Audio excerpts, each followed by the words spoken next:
আসসালামু আলাইকুম। আশা করি আমার প্রিয় শিক্ষার্থীরা সকলেই ভালো আছেন। আমি আছি আপনাদের সাথে সোহানুর রহমান সোহান। আজকে আপনাদের রিয়েল অ্যানালাইসিস, বাস্তব বিশ্লেষণ। তো এখানে মূলত একটা কথা বলে নিই যে বাস্তব বিশ্লেষণের কিন্তু আমাদের হচ্ছে কি বলে একটা তুহিন প্রকাশনের বই আছে এবং তিতাসের আছে। আপনারা যারা যে কোনো একটা ফলো করতে পারেন, কোনো সমস্যা নাই, ঠিক আছে? তো আমার কাছে দুইটা বই আছে, আমি দুইটা বই একটু ম্যানেজ করার ট্রাই করি। হ্যাঁ, এই যে, ঠিক আছে। তো এটা হচ্ছে তিতাস এবং এটা হচ্ছে তুহিনের, কোনো প্রবলেম নেই। আপনারা, এটা হচ্ছে ইংলিশ এবং এটা হচ্ছে বাংলা ভাষণ, যেটা আমি বারবার বলি।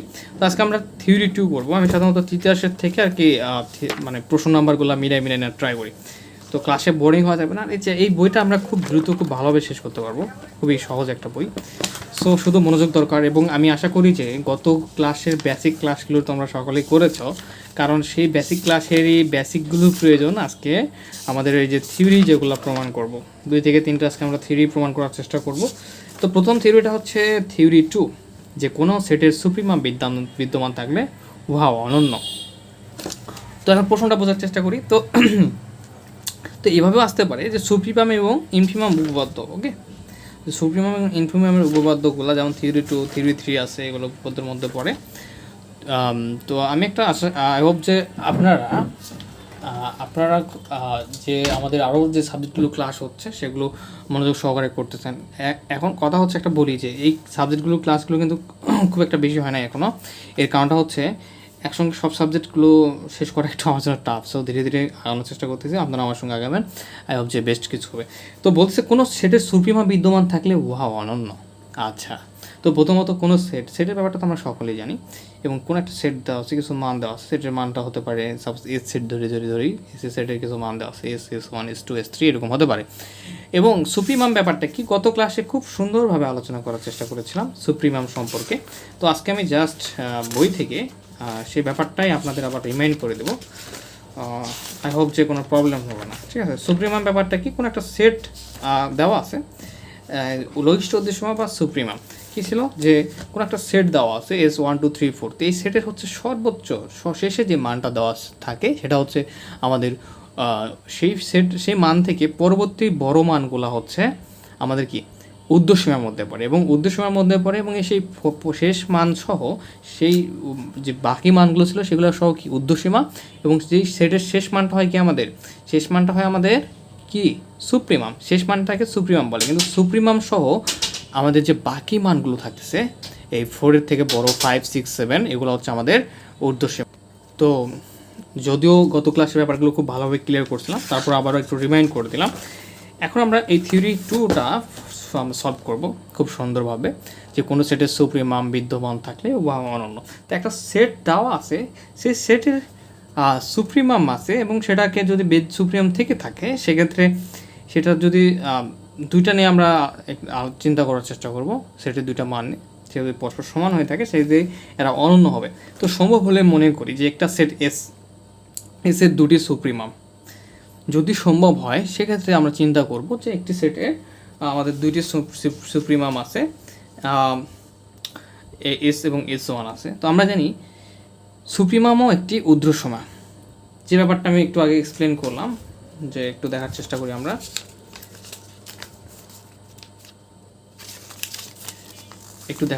আমরা, যে এস একটা সেট ছিল, মনে করো 1 2 3 4।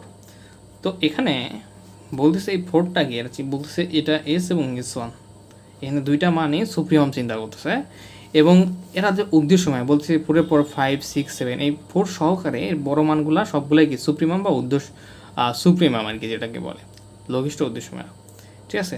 উর্ধ্বসীমা সবগুলাই, কিন্তু এই 4টা হচ্ছে আমাদের কি সুপ্রিমাম, আর বাকিগুলো হচ্ছে উর্ধ্বসীমা, বাট এটা হচ্ছে আমাদের 4টা শুধু সুপ্রিমাম। তো এখানে ঘটনাটা হচ্ছে, এখানে বলতেছে প্রথমত যে মনে করি একটি সেট এস এর দুটি সুপ্রিমাম আছে, এস এবং কি S1, ওকে? এখন আমরা জানি যে সুপ্রিমামও কি, এই সুপ্রিমামটাও একটা আমাদের উর্ধ্বসীমার মধ্যে পড়তেছে, কারণ সবগুলো নেই উর্ধ্বসীমা। এসকে সুপ্রিমাম, S1কে উর্ধ্বসীমা নিয়ে পাই। এখন ঘটনা হচ্ছে এরা চিন্তা করতে বলছে যে দুইটা সেটের দুইটা উপাদান আছে, দুইটাকে এরা সুপ্রিমাম বলতেছে, কিন্তু দুইটা তো সুপ্রিমাম হবে না। একবার যদি আমরা এসকে সুপ্রিমাম চিন্তা করি, সেক্ষেত্রে S1 হবে কি ঊর্ধ্বসীমা, আবার যদি S1কে আমরা যদি সুপ্রিমাম চিন্তা করি তাহলে এস হবে আবার কি ঊর্ধ্বসীমা, কারণ সুপ্রিমাম একটাই হয়। কিন্তু চিন্তা করছে যে দুইটা সুপ্রিমাম থাকতে পারে, সেক্ষেত্রে আমরা যখন এসকে সুপ্রিমাম চিন্তা করব তখন S1 হয়ে যাবে আমাদের কি, আমাদের ঊর্ধ্বসীমা হয়ে যাবে, এবং S1কে যখন সুপ্রিমাম চিন্তা করবো তখন এস আবার কী হয়ে যাবে, আমাদের ঊর্ধ্বসীমা হয়ে যাবে। এবং এখানে একটা ব্যাপার দেখেন, এই 4 যেটা সুপ্রিমাম সেটা কিন্তু এই ঊর্ধ্বসীমার যে বাকি মানগুলো থাকতেছে 5, 6, 7 এগুলোতে কিন্তু অবশ্যই কী হচ্ছে, ছোটো হচ্ছে, 5, 6, 7 এগুলোর থেকে ছোটো হচ্ছে। তার মানে যেটা সুপ্রিমাম হবে সেটা অবশ্যই ঊর্ধ্বসীমার যে মানগুলো থাকবে সেগুলো থেকে অবশ্যই কী হবে, ছোটো হবে বা সমান হওয়ার একটা পসিবিলিটি আছে। ওকে, তো আমরা সেটাই করব। তাহলে এসকে সুপ্রিমাম এবং S1কে যদি ঊর্ধ্বসীমা চিন্তা করি তাহলে অবশ্যই ঊর্ধ্বসীমার থেকে এস সুপ্রিমামের মানটা সমান অথবা ছোট হবে। তাহলে S1 S greater than equal S1, একবার ইকুয়াল ইউজ করলাম না, গ্রেটার দ্যান ইকুয়াল যে S1-এর থেকে ছোট, মানে ঊর্ধ্বসীমার থেকে অবশ্যই এসের মানটা বা সুপ্রিমামের মানটা সবসময় ছোটো হবে, যেটা আমি বুঝাই দিলাম।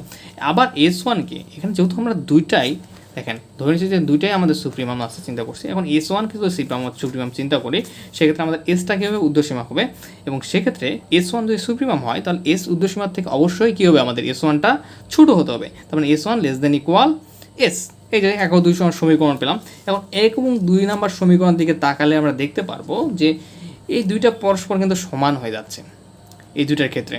দেখেন S1 একবার লেস দেন, S1 একবার এস এবার লেস দেন, এস এবার গ্রেটার দেন, S1 এবার গ্রেটার দেন, মানে পর্যায়ক্রমে পরিবর্তন হচ্ছে। সো আমরা বলতে পারি যে এই এস এবং S1 এই দুটা পরস্পর সমান, ঠিক আছে।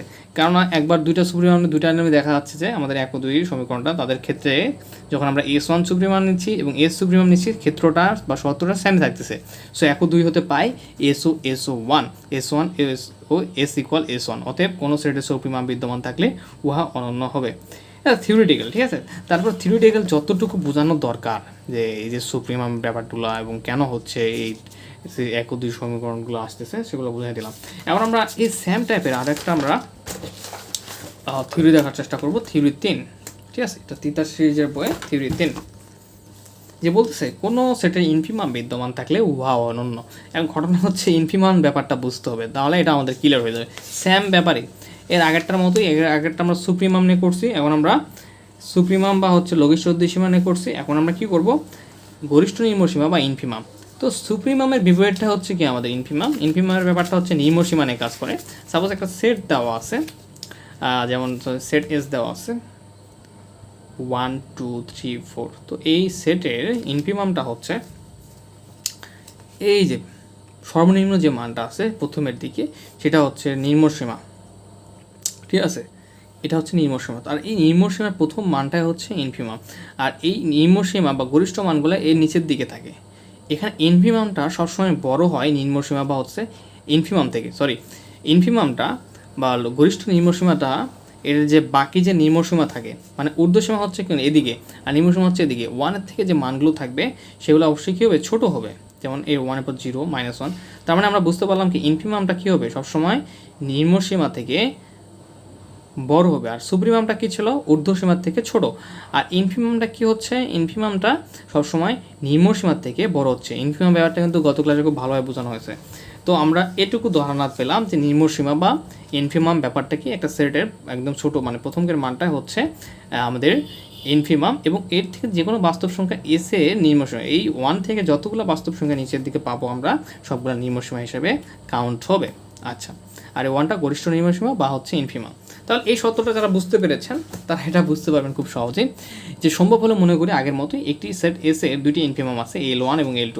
এমন না যে L1 L2 নিতে হবে, L1ও নিতে পারে। আগেরটাতে আমরা কী করছিলাম, S1 নিয়েছিলাম, তো এখানে L1 নেওয়া যাবে। তো বই L1 L2 দেওয়া আছে, সো L1 L2 দিলাম।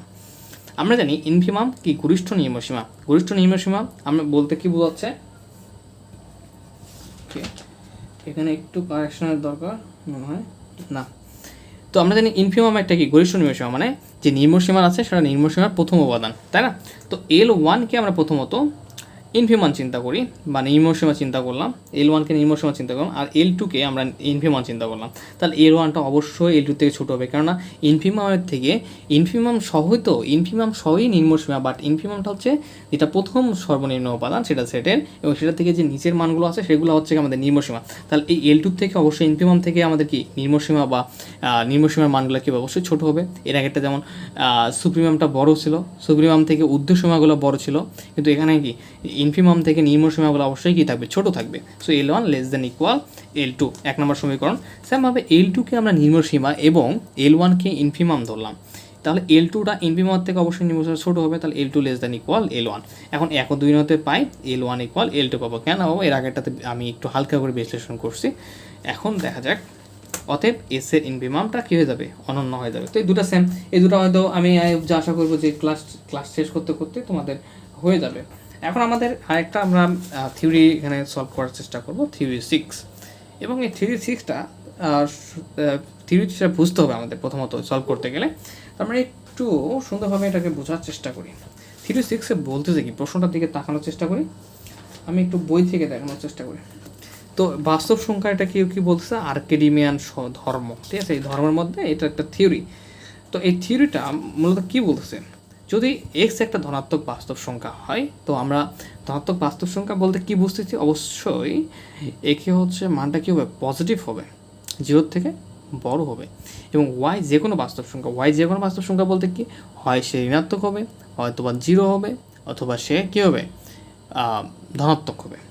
তাহলে একটি ধনাত্মক পূর্ণসংখ্যা n বিদ্যমান থাকবে, আর একটা পূর্ণসংখ্যা কী বিদ্যমান থাকছে, n বিদ্যমান থাকবে, যেন কী হয়, nx গ্রেটার দেন ওয়াই হয়। সবসময় এই পূর্ণসংখ্যা এবং এই যে ধনাত্মক বাস্তব সংখ্যার গুণফলটা সবসময় যে কোনো বাস্তব সংখ্যার থেকে যেন বড় হয়, ঠিক আছে।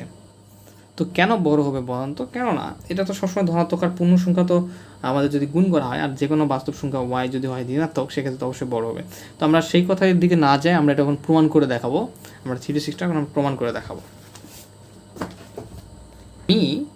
আমি যে ব্যাপারগুলো মুখে মুখে বললাম সেগুলো এখানে লিখে দিয়েছি, যে প্রমাণ দেওয়া আছে ওয়াই যে কোনো বাস্তব সংখ্যা, তার মানে কী বোঝাচ্ছে, হয় ওয়াইয়ের মানটা 0 থেকে ছোটো হবে, ওয়াই লেস দেন 0, অথবা ওয়াইয়ের মানটা অর দিয়েছে, এখানে আপনার চাইলে অথবা ইউজ করতে পারেন, অথবা ওয়াইয়ের মানটা 0 সমান হবে, কারণ যে কোনো বাস্তব সংখ্যা, অথবা ওয়াইয়ের মানটা কী হবে, 0 থেকে বড় হবে। তিনটা পসিবল। ক্ষেত্র 1 বা কেস 1, যে যখন আমরা 3 ক্ষেত্রে প্রমাণ করার চেষ্টা করব, তো এখানে যখন ওয়াইয়ের মানটা 0 সমান বা 0 থেকে বড়, তাহলে এই দুইটা মিলে কিন্তু একটা কেস তৈরি হয়ে গেছে, সরি এটা না, হ্যাঁ এই দুটা যে 0 থেকে ছোটো এবং 0 সমান, এই দুটো মিলে একটা কেস তৈরি হয়েছে, যেটা থেকে প্রমাণ করবো একবার। এখানে 3টা শর্ত রয়েছে, হয় 0 থেকে ছোটো, 0 সমান বা 0 থেকে বড়। তো ওয়াইয়ের মান 3টা হলেই আমাদের যে nx ওয়াইয়ের থেকে বড় nx এর মানটা, বা একটা পূর্ণ বা ধনাত্মক বাস্তব সংখ্যার সঙ্গে পূর্ণসংখ্যার গুণফল যে ওয়াইয়ের মান থেকে বড় হবে, সেটা আমাদের প্রমাণ করতে হবে। তো এই দুইটা শর্ত মিলে একটা শর্ত তৈরি করে ফেলছি, যখন ওয়াইয়ের মানটা 0 সমান বা 0 থেকে ছোটো। তো এবং দেওয়া আছে কি, x হচ্ছে আমাদের কি, x হচ্ছে ধনাত্মক বাস্তব সংখ্যা, তো 0 থেকে তাহলে কি অবশ্যই বড় হবে, এবং nটা কি পূর্ণ সংখ্যাটাও কিন্তু সবসময় 0 থেকে কিন্তু বড় হয়, ঠিক আছে। পূর্ণ সংখ্যা কী হয়, 0 থেকে বড় হয়, ধনাত্মক। তো এখন সিম্পলভাবে বলতে গেলে দেখো, এখানে x এর মান যদি 2 হয়, আর ধনাত্মক পূর্ণ সংখ্যার মানটা হচ্ছে x যেহেতু ধনাত্মক 3 যদি হয় 6 হলো, আর ওয়াইয়ের মানটা যদি আমাদের 0 থেকে ছোট হয়, সেটা -6 বা 0 বা -2, 0 সমান, সবসময় কিন্তু এই 6 অবশ্যই -2 0 থেকে বড় হবে। স্বাভাবিকভাবে আমরা বুঝতে পারতেছি যে ওয়াইয়ের থেকে এই nx এর গুণফলটা কিন্তু আমাদের বড় হবে, কিন্তু আমরা থিওরিটিক্যালি এটা প্রমাণ করতে হবে। সুতরাং আমরা পাই কি, যে এই 0 থেকে xও বড়, 0 থেকে nও বড়, তার মানে এই nx এর যে গুণফলটা হবে সেটাও কি অবশ্যই 0 থেকে বড় হবে। আমরা সেটা এখানে লিখে দেওয়ার চেষ্টা করলাম। ওকে, তো এখন আমরা কী করবো, এটাকে 1 নম্বর সমীকরণ দিয়ে ফেলি। আচ্ছা, সবসময় আমার কালো কলম কেন জানি হারাই যায়, মারাত্মক একটা বদ অভ্যাস। আচ্ছা, এখন আমরা দেখার চেষ্টা করি, যে তোমরা খুব সুন্দরভাবে শুনতে পাচ্ছ। আর এই ক্ষেত্রে আমাদের এখানে একটা ঘটনা ঘটবে, সেটা হচ্ছে এই ক্ষেত্রে আমরা এখানে আমাদের দেওয়া আছে, যে কী দেওয়া আছে বলেন তো, ওয়াই লেস দেন ইকুয়াল 0, তাই না। এই যে ওয়াই লেস দেন ইকুয়াল 0, যে প্রথম দুইটা শর্ত থেকে, যে ওয়াইয়ের মানটা 0 সমান বা 0 থেকে ছোটো, বা এটাকে আমরা চাইলে এভাবে লিখতে পারি যে 0 গ্রেটার দেন ইকুয়াল ওয়াই। এতে 0 থেকে ওয়াইয়ের মান ছোটো এটা বোঝাচ্ছে, এখানেও বোঝাচ্ছে 0 থেকে ওয়াইয়ের মানটা ছোটো, 0-এর মানটা ওয়াইয়ের থেকে বড়, ওয়াইয়ের থেকে বড়, ঠিক আছে, বা সমান, তো সেম জিনিসই। তো এটাকে আমরা 2 নম্বর সমীকরণ দিলাম।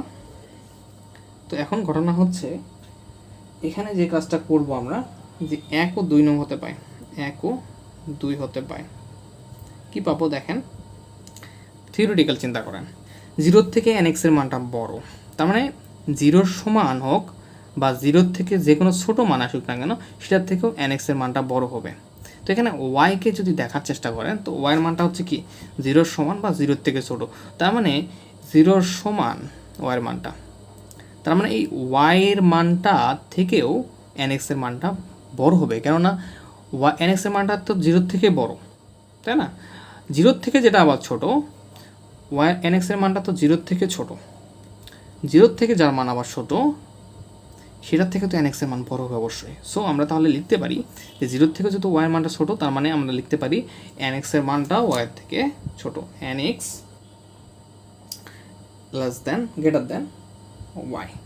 ওকে, আই হোপ যে সত্যটা বুঝতে পেরেছি, যে ব্যাপারটা এরকম, nx এর মানটা 0 থেকে ছোটো, তাহলে যদি ওয়াইয়ের মান যদি -1 হয়, যেটা হচ্ছে 0 থেকেও ছোটো, সেটা ওয়াইয়ের মান যদি 0 থেকেও ছোটো হয়, তার মানে এই -1 থেকে তো nx এর মানটা বড় হবে, ওয়াইয়ের থেকেও তো nx এর মানটা বড় হবে, যেমন 0 থেকে বড়, খুব সাধারণ ব্যাপার, 0 থেকে যত ছোটো মানের দিকে যাও না কেন সেটার থেকে nx এর মানটা বড় হবে। তো আমরা এই থিওরি 1 ও 2 থেকে সেই শর্ত অনুযায়ী লিখতে পারি যে nx এর মানটা ওয়াইয়ের থেকে বড়। শেষ, এটা কেস 1 শেষ, আমরা প্রমাণ করে ফেলছি যেটা প্রমাণ করতে বলছিল। কিন্তু আরেকটা শর্ত আমাদের বাকি আছে, যে 0 থেকে ওয়াইয়ের মানটা বড় হলে, যদি ধনাত্মকই হয় ওয়াইয়ের মানটা, সেক্ষেত্রে nx এর মানটা কীভাবে বড় হবে? গুড কোশ্চেন, এটা আমরা এখন একটু প্রমাণ করার চেষ্টা করব। তো আমি এই পেজে জায়গা নেই, অপর পেজে এটা প্রমাণ করি, ঠিক আছে? তো আমরা এখানে লিখলাম যে ক্ষেত্র 2 বা কেস 2, যারা ইংলিশ ভার্সন অ্যান্সার করবেন দেখেন যে থিটা সিরিজের বই ইংলিশেও দেওয়া আছে, যখন 0 মানটা ওয়াই থেকে ওয়াইয়ের মানটা 0 থেকে বড়, এক্ষেত্রে যদি সম্ভব হয় আমরা ধরে নিলাম, আমাদের প্রমাণ করতে বলছে যে nx এর মানটা কি ওয়াইয়ের থেকে বড় হতে হবে, ঠিক আছে? কিন্তু আমরা এটা প্রমাণ করার ক্ষেত্রে আমরা ধরে নিলাম যে আচ্ছা ঠিক আছে, nx এর মানটা ওয়াইয়ের থেকে ছোট, এই 0 থেকে ওয়াইয়ের মানটা বড় হলে চিন্তা করলাম যে আচ্ছা 0 থেকে ওয়াইয়ের মান বড়, nx তাহলে অবশ্যই ছোট হবে, হতে পারে এরকম একটা সম্ভাবনা তৈরি করলাম। যদি না হয়, তৈরি করলাম সম্ভাবনা, কিন্তু সেই সম্ভাবনাটা যদি মেনটেন্স না করে, তাহলে তো বলতে পারি যে এটা যদি না হয়, যদি সম্ভব না হয়, যদি nx যদি ওয়াই থেকে ছোট না হচ্ছে না, আমরা প্রমাণ করার চেষ্টা করলাম, তাহলে অবশ্যই nxটা কী হবে, ওয়াইয়ের থেকে বড় হবে, যদি ছোট না হয় তাহলে তো অবশ্যই বড় হবে। এটা তো মাস্ট একটা পয়েন্ট। সো আমরা এখন প্রমাণ করা সম্ভব হয় যে ধরি যে nxটা ওয়াইয়ের থেকে ছোট, যেখানে nটা হচ্ছে কি একটা সম্পূর্ণ সংখ্যা, তাহলে x এখানে সেট একটা তৈরি করতেছে, যেখানে xটা হচ্ছে আমাদের রিয়েল নাম্বার, বাস্তব সংখ্যা, তাহলে nx আমরা যেটা জানি যে বাস্তব ধনাত্মক সংখ্যা যেটা আর কি, তাহলে nxটাকে আমরা ধরতেছি কি less than equal y n belongs to n পূর্ণ সংখ্যার মান, যেটা আমরা জাস্ট সেট আকারে প্রকাশ করলাম, কোনো কিছুই না, জাস্ট যেমন ছিল আমরা জাস্ট এটাকে এখানে একটা ইকুয়াল দিতে হবে। আচ্ছা, এটাকে আমরা জাস্ট সেট আকারে প্রকাশ করে ফেললাম।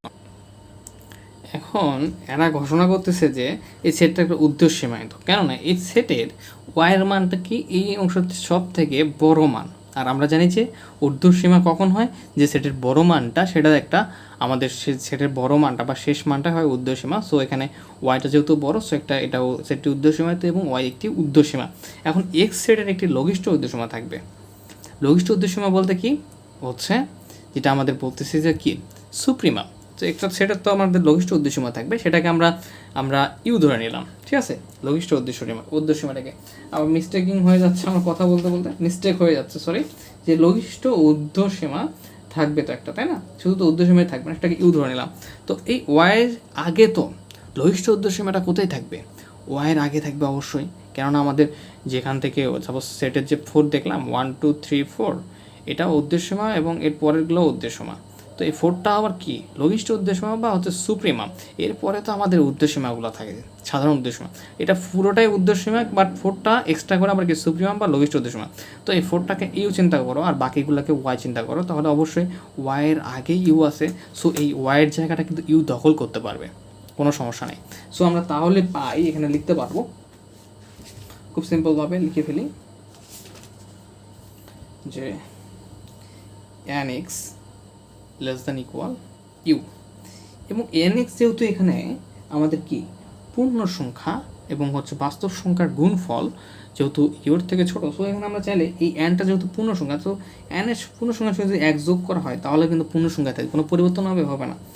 এনটাও তার কি n+1টাও আমাদের পূর্ণ সংখ্যা থাকবে। আমরা এখানে সাইড ধরতে পারি যেহেতু n হচ্ছে পূর্ণ সংখ্যা, ঠিক আছে, সুতরাং n+1ও আমাদের কী হবে, আমাদের অবশ্যই পূর্ণ সংখ্যা হবে। ওকে, আচ্ছা, যেহেতু n+1টা কি আমাদের, nটা হচ্ছে আমাদের যেহেতু পূর্ণ সংখ্যা, n+1টা আমাদের কী হবে, অবশ্যই পূর্ণ সংখ্যা হবে। যেহেতু পূর্ণ সংখ্যার সঙ্গে এক যোগ বা বিয়োগ করলে কোনো পরিবর্তন হবে না, হয়তো বিয়োগ করলে পরিবর্তন, বা পূর্ণ সংখ্যার সঙ্গে যোগ করা সেটা পূর্ণ সংখ্যায় থেকে যাচ্ছে। আচ্ছা, দেন আমরা এক্সটা গুণ করে দেবো, তাহলে nx প্লাস এক্সের সঙ্গে গুণ করলে এক্স লেস দ্যান ইকুয়াল, এখানে ইউ, এখানে ইউ, এরপরে কি থাকবে, বা nx, এই যদি এক্সটাকে মিস্টার এক্সকে পার করলে এখানে মাইনাস হয়ে যাবে, তাহলে এখানে থাকবে কি ইউ মাইনাস এক্স। ওকে, আচ্ছা, তো এখন আবার এখানে বা nx ইউ মাইনাস এক্স আমরা এখানে লিখতে পারবো যে হচ্ছে লেস দ্যান ইউ। কেননা ইউ মাইনাস এক্সটা কেন ইউ এর থেকে ছোট হলো, এখানে আমরা সত্যটা কেন জোড়াই দিতে পারলাম, কেননা ইউ এর মানটা যদি 12 যদি হয় আর এক্সের মান ধরলাম 5, তাহলে 12 মাইনাস যদি 5 লিখি মানে ইউ মাইনাস এক্স, অবশ্যই কি এটা যেটাকে আমরা হচ্ছে ইউ চিন্তা করেছিলাম সেটার থেকে অবশ্যই ইউ মাইনাস এক্সের মানটা কিন্তু অবশ্যই কম আসবে। 12 মাইনাস 5 মানে হচ্ছে কত, 7, অবশ্যই ইউ এর মান থেকে কম আসতেছে। সো আমরা ইউ মাইনাস এক্সটাকে ডিরেক্ট ঘোষণা করে দিতে পারবো যে ইউ এর থেকে ইউ মাইনাস এক্সের মানটা আমাদের কি অবশ্যই ছোট। আচ্ছা, এখন আমরা এখানে একটু একটা শর্ত দাঁড় করে দিতে পারি, সেহেতু সকল পূর্ণ সংখ্যা যখন মানে এক্সের মানটা 0 থেকে বড়, মানে বাস্তব সংখ্যার মানটা অবশ্যই কী হবে, 0 থেকে বড় হবে। তো ঘটনাটা হচ্ছে এই সত্যটা দাঁড় করে দিলাম কেন না তোমরা বইটা দেখবা, কেননা এক্সের মানটা তো আমরা যদি নেগেটিভ বেশি নিই সেক্ষেত্রে কিন্তু ইউর থেকে বড় হওয়ার সম্ভাবনা আছে, ইউর থেকে বড় হওয়ার সম্ভাবনা আছে যদি এক্সের মানটা আমরা কিনি। যদি আমরা দেখা গেছে যে বেশি কোনো মান নিয়ে ফেলছি বা হচ্ছে নেগেটিভ মান নিয়ে ফেলছি, এরকম কিছু হতে পারে অনেক সময়, যেহেতু ছোটো মান। সো এখানে ঘোষণা করে দিলাম এক্সের মানটা সবসময় পজিটিভ, 0 থেকে বড়, ঠিক আছে, 0 থেকে বড়, এবং ইউ এর মানটা যেটা থাকবে সেই মান থেকে বিয়োগ করতে হবে, তাহলে আমাদের হয়ে যাবে। ওকে, আচ্ছা, তখন দেখতে পাবো ইউ মাইনাস এক্সের মানটা অবশ্যই ছোটো আসতেছে। এখন ইউ মাইনাস এক্স একটি এক্সের উদ্দেশ্যমান, অতএব এখন ইউ মাইনাস এক্স একটি এক্সের উদ্দেশ্যমান। এখন আপনারা চিন্তা করেন তো, এখন আমার ইউ এর আগে ইউ মাইনাস এক্স কেন উদ্দেশ্যমান আবার নতুন করে হলো, প্রথমে ছিল ওয়াই উদ্দেশ্যমান জাস্ট, এখন আবার হচ্ছে ইউ মাইনাস এক্স কেন হলো, কেননা ইউ এর আগে আমরা আরও একটা মান পাচ্ছি, ইউ এর আগে আমরা আরেকটা মান পাচ্ছি যেটাকে ইউ এর মানকে কেন্দ্র করে তৈরি হচ্ছে, যেটা আমাদের লঘিষ্ঠ উদ্দেশ্যমান ছিল। সো যেটা ইউ এর থেকে ছোটো, এখন মানে একদম সেটার প্রথম মানটা, শেষ মানটা হচ্ছে ইউ মাইনাস এক্স, এই যে ইউ মাইনাস এক্স শেষ মান। সো ইউ মাইনাস এক্সটা তাহলে আমাদের কী হবে, এখন যে এক্স সেট ছিল সেটা একটা উদ্দেশ্যমান হবে। তো এখন দেখেন এখানে আমাদের যে সেটের মান nx less than equal y, এই শর্তের ক্ষেত্রে আমাদের সেট থেকে আমরা পাচ্ছি কি, যে এখানে যে ইউ মাইনাস এক্সও একটা কী আসতেছে, আমাদের আরেকটা উদ্দেশ্যমান আসতেছে। যদিও আমাদের লঘিষ্ঠ উদ্দেশ্যমান ইউ ছিল, তো লঘিষ্ঠ উদ্দেশ্যমান নিচে কি আর কোনো আমাদের উদ্দেশ্যমান থাকতে পারে না, কেননা লঘিষ্ঠ উদ্দেশ্যমানটা হচ্ছে আমাদের উদ্দেশ্যমান শুরু। কিন্তু এখানে দেখা যাচ্ছে এটাকে ক্যালকুলেশন করলে দেখা যাচ্ছে শর্ত অনুযায়ী যখন nx less than equal y, শর্ত সলিউশন করলে দেখা যাচ্ছে যে এই লঘিষ্ঠ উদ্দেশ্যমান আগে আরেকটা আমাদের উদ্দেশ্যমান থাকছে ইউ মাইনাস এক্স, যেটা এখানে এসে ঘোষণা করে দিচ্ছে, এটা হচ্ছে ইউর থেকে ছোটো। তো এটা তো কোনো পসিবল না, ইউর থেকে বড় হলে তখন পসিবল ছিল, যদি ইউ মাইনাস এক্সটা বড় হতো তখন উদ্দেশ্যমানটা পসিবল, কারণ আমরা এটাকে ঘোষণা করে দিয়েছি যে এই হচ্ছে আমাদের লঘিষ্ঠ উদ্দেশ্যমান, এর নিচে তো আর কোনো উদ্দেশ্যমান থাকবে না, হয় এটার বড় থাকবে কিন্তু এটা থাকবে না। তো সেটা তো অসঙ্গতি দেখা দিচ্ছে যে nx যখন লেস দ্যান ইকুয়াল ওয়াই বা ওয়াইয়ের থেকে nx এর মানটা যখন ছোট, সেক্ষেত্রে কিন্তু অসঙ্গতি দেখা দিচ্ছে, যেটা শর্ত আমাদের মানতেছে না। সো এটা নির্দেশ করে যে এক্স এর একটি উদ্দেশ্যমান আছে যা ইউ হতে ছোট, এখানে এই যে ইউ থেকে ছোট কিন্তু ইউ মাইনাস, কিন্তু যেটা আমাদের ধারণার সাথে অসঙ্গতিপূর্ণ, এটা আমাদের ধারণার সাথে মিলতেছে না। সুতরাং আমরা বলে দিতে পারি যে এই যে nx লেস দেন ওয়াইটা পসিবল হচ্ছে না, যেটা সেটে আমরা সিস্টেম মোতাবেক থিওরিটিক্যাল প্রমাণ করে দেখালাম যে অসঙ্গতিপূর্ণ দেখাচ্ছে, আমি যেই কথাটা বললাম বারবার, অতএব nx greater than y. So আমাদের আগের যে ধারণাটা ছিল সেটাই সঠিক। ওকে, তো এই দুটা কেসের ক্ষেত্রে আমরা প্রমাণ করে দেখালাম, আর এটা হচ্ছে আমাদের এই থিওরির প্রমাণ। ওকে, তো আজকে এই 3টা থিওরি থাকুক, ধীরে ধীরে আমরা প্রতিদিন 2, 3, 4টা করে থিওরি শেষ করবো, খুব দ্রুত আমাদের কোর্সটা শেষ হয়ে যাবে ইনশাআল্লাহ। আসসালামু আলাইকুম, ধন্যবাদ, সকলে ভালো থাকবেন।